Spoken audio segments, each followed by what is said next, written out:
Hi guys, welcome to ಅನ್ವಿಟಿಚ್ Kannada YouTube channel. So ಇವತ್ತಿನ ವಿಡಿಯೋದಲ್ಲಿ third year B option Kannada text book 5 ಅದರಲ್ಲಿ ಬರುವಂತಹ ಘಟಕ ಬ್ಲಾಕ್ 3ನಲ್ಲಿ ಬರುವಂತಹ ಘಟಕ 14 ಭಾಷಾ ಅಧ್ಯಯನದ ವರ್ಗೀಕರಣ ಲೆಸನ್ 14. ಸೊ ಇವತ್ತಿನ ವಿಡಿಯೋದಲ್ಲಿ ಇದರ ಬಗ್ಗೆ ತಿಳ್ಕೊಳ್ಳೋಣ. ಹಾಗೆ ನಾನು ಪ್ರತಿಯೊಂದು ಪುಟವನ್ನು ನಿಮಗೆ ಎಕ್ಸ್ಪ್ಲೇನ್ ಮಾಡಬೇಕಾದ್ರೆ ನಾವು ಸ್ಕ್ರೀನ್ಶಾಟ್ ತಗೊಂಡು ನಿಮ್ಮ ಎಕ್ಸಾಮ್ಗೆ ಯೂಸ್ಫುಲ್ ಮಾಡ್ಕೊಳ್ಳಿ ಅಂತ ಹೇಳ್ತಾ ಸ್ಟಾರ್ಟ್ ದ ಲೆಸನ್. ಮೊದಲನೇದಾಗಿ ಪೀಠಿಕೆ. ಭಾಷೆಗಳು ಜಗತ್ತಿನ ವಿವಿಧ ಭಾಗಗಳಲ್ಲಿ ವಿಭಿನ್ನ ರೂಪಗಳಲ್ಲಿ ಬೆಳವಣಿಗೆಯಾಗಿವೆ. ಅವುಗಳ ಇತಿಹಾಸ, ಜನಾಂಗ, ಭೌಗೋಳಿಕ ಪ್ರದೇಶ, ವಂಶ ಹಾಗೂ ರಚನೆಗಳನ್ನು ಆಧರಿಸಿ ಭಾಷೆಗಳನ್ನು ವಿವಿಧ ರೀತಿಯಲ್ಲಿ ವರ್ಗೀಕರಿಸಲಾಗುತ್ತದೆ. ಈ ವರ್ಗೀಕರಣದಿಂದ ಭಾಷೆಗಳ ನಡುವಿನ ಸಾಮ್ಯತೆ, ಭಿನ್ನತೆ ಮತ್ತು ಬೆಳವಣಿಗೆಯ ಕ್ರಮವನ್ನು ತಿಳಿದುಕೊಳ್ಳಬಹುದು.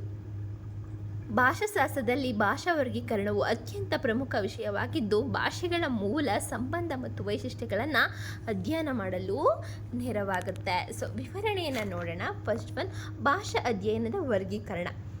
ಭಾಷೆಗಳ ಅಧ್ಯಯನವನ್ನು ಮುಖ್ಯವಾಗಿ 4 ವಿಧಗಳಾಗಿ ವಿಂಗಡಿಸಲಾಗಿದೆ. ಫಸ್ಟ್ ಒನ್, ಜನಾಂಗಿಕ ವರ್ಗೀಕರಣ, ಭೌಗೋಳಿಕ ವರ್ಗೀಕರಣ, ವಂಶಿಕ ವರ್ಗೀಕರಣ, ರಚನಿಕ ವರ್ಗೀಕರಣ. ಸೊ ಇವಾಗ ನಾವು ಒಂದೊಂದರ ಬಗ್ಗೆ ತಿಳಿದುಕೊಂಡು ಹೋಗೋಣ. ಫಸ್ಟ್ ಒನ್, ಜನಾಂಗಿಕ ವರ್ಗೀಕರಣದ ಬಗ್ಗೆ ತಿಳಿದುಕೊಳ್ಳೋಣ. ಜನಾಂಗಿಕ ವರ್ಗೀಕರಣ ಅಂದರೆ ಭಾಷೆಯನ್ನು ಮಾತನಾಡುವ ಜನರ ಜನಾಂಗ ಅಥವಾ ಸಮುದಾಯದ ಆಧಾರದ ಮೇಲೆ ಮಾಡುವ ವರ್ಗೀಕರಣವನ್ನು ಜನಾಂಗಿಕ ವರ್ಗೀಕರಣ ಎಂದು ಕರೆಯುತ್ತಾರೆ. ವಿವರಣೆಯನ್ನು ನೋಡೋದಾದರೆ, ಒಂದೇ ಜನಾಂಗದ ಜನರು ಮಾತನಾಡುವ ಭಾಷೆಗಳಲ್ಲಿ ಕೆಲವು ಸಾಮಾನ್ಯ ಲಕ್ಷಣಗಳು ಕಂಡುಬರುತ್ತವೆ. ಆದ್ದರಿಂದ ಭಾಷೆಗಳನ್ನು ಮಾತನಾಡುವ ಜನಾಂಗದ ಆಧಾರದ ಮೇಲೆ ಅಧ್ಯಯನ ಮಾಡಲಾಗುತ್ತದೆ.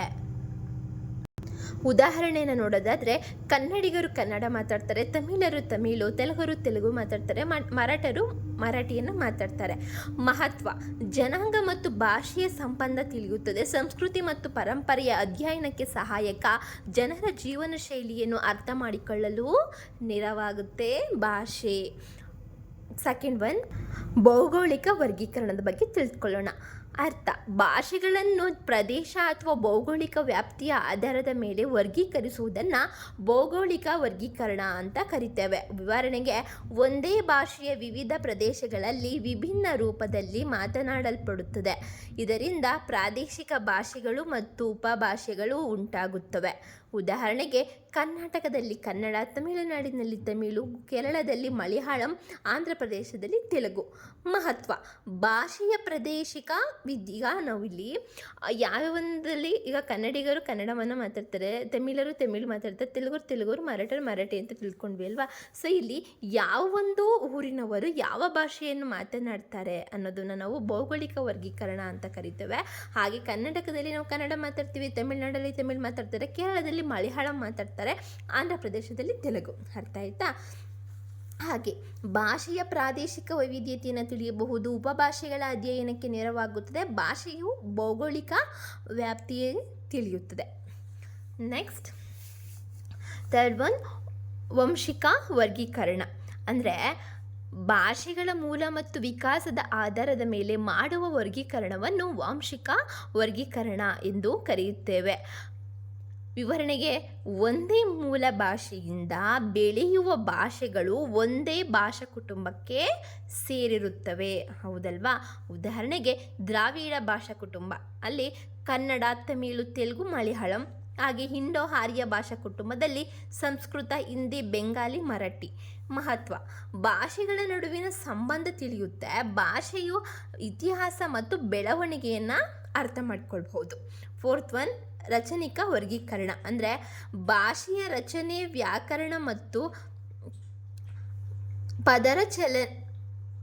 ಪದರಚನೆಯ ಆಧಾರದ ಮೇಲೆ ಮಾಡುವ ವರ್ಗೀಕರಣವನ್ನು ರಾಚನಿಕ ವರ್ಗೀಕರಣ ಎಂದು ಕರೆಯುತ್ತಾರೆ. ವಿವರಣೆಯನ್ನು ನೋಡೋದಾದರೆ, ಭಾಷೆಗಳ ಪದರಚನೆ, ವಾಕ್ಯರಚನೆ ಮತ್ತು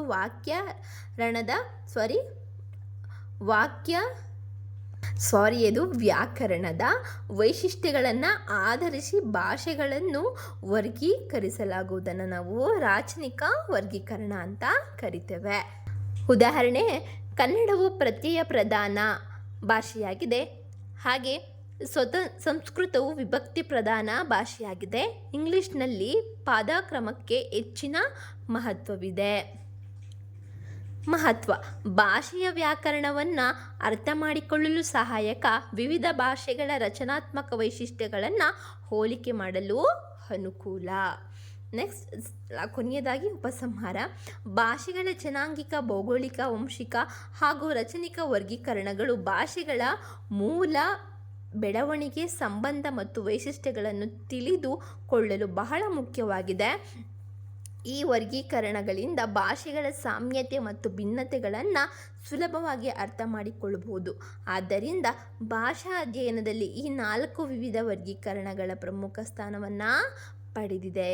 ಸೊ ಇದಾಗಿತ್ತು ಇವತ್ತಿನ ಲೆಸನ್. ಸೊ ನಿಮ್ಗೆ ಇಷ್ಟ ಆದರೆ ಲೈಕ್ ಮಾಡಿ, ಹಾಗೆ ನಿಮ್ಮ ಅನಿಸಿಕೆಗಳನ್ನ ಕಮೆಂಟ್ ಮೂಲಕ ತಿಳಿಸಿ ಅಂತ ಹೇಳ್ತಾ, ಹಾಗೆಯೇ ಹೆಚ್ಚಿನ ಲೆಸನ್ ವಿತ್ ನೋಟ್ಸ್ಗಳಿಗೆ ಸಬ್ಸ್ಕ್ರೈಬ್ ಮಾಡಿ, ಹಾಗೆಯೇ ಬೆಲ್ ಐಕಾನ್ ಕ್ಲಿಕ್ ಮಾಡಿ ಆಲ್ ನೋಟಿಫಿಕೇಷನ್ ಮೇಲೆ ಕ್ಲಿಕ್ ಮಾಡಿ ಅಂತ ಹೇಳ್ತಾ, ಸೊ ಮುಂದಿನ ವೀಡಿಯೋದಲ್ಲಿ ನಿಮಗೆ question paper solved, answer paper PDF ಬರ್ತಿದೆ ನೆಕ್ಸ್ಟ್ ಮುಂದಿನ ವೀಡಿಯೋಗಳಲ್ಲಿ. ಸೊ ಇದು 5th ಸಬ್ಜೆಕ್ಟ್ ಕಂಪ್ಲೀಟ್ ಆದಮೇಲೆ ಅದಾದ ನಂತರ ಆಪ್ಷನಲ್ ಕನ್ನಡದೆಲ್ಲ ಮುಗ್ದಾದ ನಂತರ ಹಿಸ್ಟ್ರಿ ಹಾಗೆ sociology important questions with lessons ಅದನ್ನು ಕೂಡ ನಿಮಗೆ ತಿಳಿಸ್ಕೊಡ್ತೀನಿ ಮುಂದಿನ ವೀಡಿಯೋದಲ್ಲಿ. ಹಾಗೆ ಸೊ ನೀವು ಸಬ್ಸ್ಕ್ರೈಬ್ ಮಾಡ್ಕೊಂಡು ನೀವು ಫಸ್ಟ್ ನೀನೇ ಒಂದು ನೋಟಿಫಿಕೇಷನ್ ಬಂದು ನೀವು ವೀಡಿಯೋ ನೋಡ್ಬೋದು ಅಂತ ಹೇಳ್ತಾ, ಸೊ ಸ್ಟೇ ಟ್ಯೂನ್, ಬಾಯ್, ಟೇಕ್ ಕೇರ್.